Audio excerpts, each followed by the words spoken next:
అందరికీ నమస్కారం. ఎర్రగొండపాలెంలో మరోసారి రాజకీయం వేడెక్కిందా? TDP versus TDP, senior leader versus incharge, వారిద్దరి మధ్య ఫ్లెక్సీ రగడ కొత్త కోణాన్ని ఆవిష్కరించిందా? ఎర్రగొండపాలెం నియోజకవర్గంలో రాజకీయాలు వెరీ వెరీ వెరీ స్పెషల్. ఇక్కడ తెలుగుదేశం వర్సెస్ తెలుగుదేశం, అదొక వారిద్దరి మధ్య కూడా అగ్గి వేస్తే బొగ్గుమనే పరిస్థితి. తెలుగుదేశం పార్టీ ఇన్ఛార్జి ఎరిక్షన్ బాబు వర్సెస్ సీనియర్ తెలుగుదేశం పార్టీ నాయకులు మన్నే రవీంద్ర, వారిద్దరి మధ్య కూడా గతంలో ఎన్నికలు అయిపోయిన దగ్గర నుంచి మరి కొంత గ్యాప్ వచ్చేదని కూడా మనం తెలియజేసుకోవచ్చు. క్రిస్మస్, నూతన సంవత్సరం, సంక్రాంతి ఈ పండుగలకు సంబంధించి ఎర్రగొండపాలెంలో కూడా మరి భారీగా ఫ్లెక్సీలు ఏర్పాటు చేసుకోవడం జరిగింది. కార్యకర్తలు, అభిమానులు, తెలుగుదేశం పార్టీ నాయకులు వారందరూ కూడా. మరోపు వైపు వైసీపీ కూడా మరి లోకల్ గా ఉన్నటువంటి ఎమ్మెల్యే తాటిపర్తి చంద్రశేఖర్ కు మరి శుభాకాంక్షలు తెలియజేస్తూ వారి పార్టీకి సంబంధించినటువంటి నాయకులు, కార్యకర్తలు, సర్పంచులు, ఎంపీటీసీలు ఇతరితర మరి వారందరూ కూడా ఎర్రగొండపాలెంలో ఫ్లెక్సీలు ఏర్పాటు చేసుకోవడం జరిగింది. ఇక్కడ కొసమరిపోయిందంటే ఇన్ఛార్జి వర్సెస్ మన్నే రవీంద్ర. సో అక్కడ వారు ఒకరు ఫ్లెక్సీలో ఒకరు ఫోటోలు లేకపోవటం, ఎరిక్షన్ బాబుకు శుభాకాంక్షలు తెలియజేస్తూ ఏర్పాటు చేసిన ఫ్లెక్సీల్లో డాక్టర్ మన్నే రవీంద్ర ఫోటో లేకపోవటం, మన్నే రవీంద్రకు శుభాకాంక్షలు తెలియజేస్తూ ఏర్పాటు చేసినటువంటి ఫ్లెక్సీల్లో ఎరిక్షన్ బాబు ఫోటో లేకపోవడంతో అక్కడ కొంత గందరగోళ పరిస్థితులు ఏర్పడ్డాయని కూడా తెలియజేసుకోవచ్చు. అక్కడ పంచాయతీ కార్యదర్శి రామ్ సుబ్బయ్య గారి ఆధ్వర్యంలో కూడా ఆ ఫ్లెక్సీలన్నింటినీ తొలగించడం జరిగింది. ఆ ఫ్లెక్సీలను తొలగించే క్రమంలో కూడా ఆడ కార్యకర్తలకు, అక్కడ కార్యదర్శికి కొంత వాగ్వాదం చోటు చేసుకుందని కూడా మనం తెలియజేసుకోవచ్చు. ఎర్రగొండపాలెంలో మరి ఎలక్షన్ అయిపోయిన దగ్గర నుంచి కూడా ఈ రెండు వర్గాల మధ్య ప్రత్యేకంగా తెలుగుదేశం పార్టీలో మరి అనేక సందర్భాల్లో కూడా ఇబ్బందికర పరిస్థితులు వచ్చినటువంటి పరిస్థితులు మనం చూస్తా ఉన్నాం. మరోవైపు వైసీపీ ఏర్పాటు చేసిన ఫ్లెక్సీలు టోటల్ గా కూడా ఎర్రగొండపాలెంలో భారీగా ఫ్లెక్సీలు ఏర్పాటు చేసుకున్నారు. భారీగా క్రిస్మస్, నూతన సంవత్సర, సంక్రాంతి వేడుకలు నిర్వహించేలాగా వారంతా సిద్ధం చేసుకున్న తరుణంలో మరి ఈ ఫ్లెక్సీలకు సంబంధించినటువంటి రగడ మరీ ఎక్కువ అవుతుంది అన్న నేపథ్యంలో కూడా పంచాయతీ కార్యదర్శి అక్కడ ఒక సంచలనమైనటువంటి నిర్ణయం తీసుకోవడం జరిగింది. అసలు అన్ని ఫ్లెక్సీలు తీసేస్తే గోల్ లేదని చెప్పేసి ఉన్న ఫ్లెక్సీలు మొత్తాలను కూడా తొలగించడం జరిగింది.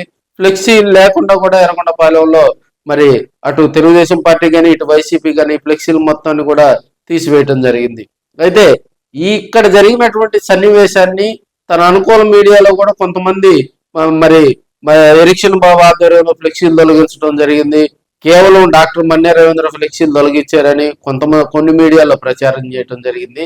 కొన్ని మీడియాలో ఓన్లీ వైసీపీకి సంబంధించినటువంటి ఫ్లెక్సీలు మాత్రమే తొలగించారు.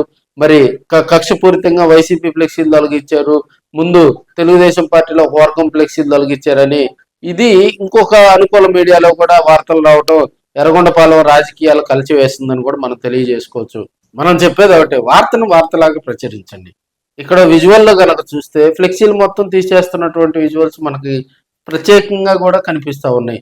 అటుది ఎరిక్షన్ బాబు ఫ్లెక్సీలు కానీ, నియోజకవర్గ ఇన్ఛార్జ్ అయిన సీనియర్ నాయకులు డాక్టర్ మన్నేరేంద్ర గారి ఫ్లెక్సీలు కానీ, అదేవిధంగా మరి లోకల్ ఎమ్మెల్యే తాటిపట్టి చంద్రశేఖర్ గారి ఫ్లెక్సీలు కానీ, 3 ఫ్లెక్సీలు కూడా అక్కడ సిబ్బంది తొలగిస్తూ ఉన్నారు. ఫ్లెక్సీలు తొలగింపు కార్యక్రమం అనేది అది అక్కడ లోకల్ గా ఉన్నటువంటి గ్రామ పంచాయతీ అయితే గ్రామ పంచాయతీ కింద ఉంటుంది, నగరపాలక సంస్థ నగరపాలక సంస్థ, మున్సిపల్ శాఖ అయితే మున్సిపల్ శాఖ ఆధ్వర్యంలో కూడా ఈ ఫ్లెక్సీలు తొలగింపు అనేది పోలీసులకు సంబంధం ఉండదు. కాకపోతే రక్షణగా కూడా పోలీసుల్ని వారు కొంత అక్కడ ఏదైనా వివాదాలు వస్తాయేమోనని చెప్పే విషయంలో కూడా పోలీసుల్ని అక్కడికి వాళ్ళు పిలుస్తారు తప్పితే పోలీసుల ఆధ్వర్యంలో తొలగించడం అంటూ ఉండదు. దీన్ని కూడా కొన్ని అనానుకూల మీడియాలో కూడా ప్రచారం చేస్తూ ఉన్నారు. ఒక ఫ్లెక్సీ ఏర్పాటుకు సంబంధించి పంచాయతీ దగ్గర పర్మిషన్ తీసుకోవాలి, దాంట్లో కూడా రెచ్చగొట్టే వ్యాఖ్యలు ఉండకూడదు. మరి దానికి సంబంధించి పంచాయతీ వారు ఆ ఫ్లెక్సీకి సంబంధించి పర్మిషన్ కూడా ఇస్తారు. సరే, ఇక్కడ ఉన్నటువంటి పరిస్థితుల దృష్ట్యా కూడా ఇప్పుడు ప్రభుత్వం అధికారంలో ఉంది కాబట్టి మరి వాళ్ళు కూడా కొన్ని అటు ఇటుగా కూడా ఏర్పాటు చేసుకున్నటువంటి పరిస్థితులు మనం చూస్తూ ఉన్నాం. ఎర్రగొండపాలెంలో ఫ్లెక్సీలకు సంబంధించి రగడ ప్రకాశం జిల్లాలో హాట్ టాపిక్ గా మారిందని కూడా తెలియజేసుకోవచ్చు. ఎర్రగొండపాలెంలో అటు టీడీపీ వర్సెస్ టీడీపీ, మధ్యలో వైసీపీ అన్నట్టుగా కూడా మరి టీడీపీ ఫ్లెక్సీలు ఇరు వర్గాల ఫ్లెక్సీలు తొలగిస్తూ మరి మధ్యలో వైసీపీ ఫ్లెక్సీలు కూడా తొలగించడం రాజకీయ వర్గాల్లో కొంత మరి చర్చ నడుస్తుందని తెలియజేసుకోవచ్చు. ఏదేమైనప్పటికీ కూడా ఫ్లెక్సీ లేకుండా పండుగలు ఎర్రగొండపాలెంలో క్రిస్మస్ కానీ, నూతన సంవత్సరం కానీ, సంక్రాంతి కానీ మరి జరుపుకుంటున్నారని చెప్పుకోవచ్చు. ఏదేమైనా ఈ వేడి చల్లారేది ఎప్పుడు, ఆ టీడీపీ నేతలు ఇద్దరు కలిసేది ఎప్పుడు, అక్కడ టీడీపీలో మళ్ళీ కొంత హైప్ వచ్చేది ఎప్పుడు అనేది కూడా అర్థం కాని పరిస్థితిలో ఉందని కొంతమంది రాజకీయంగా కూడా దీనిపై చర్చించుకుంటా ఉన్నారు.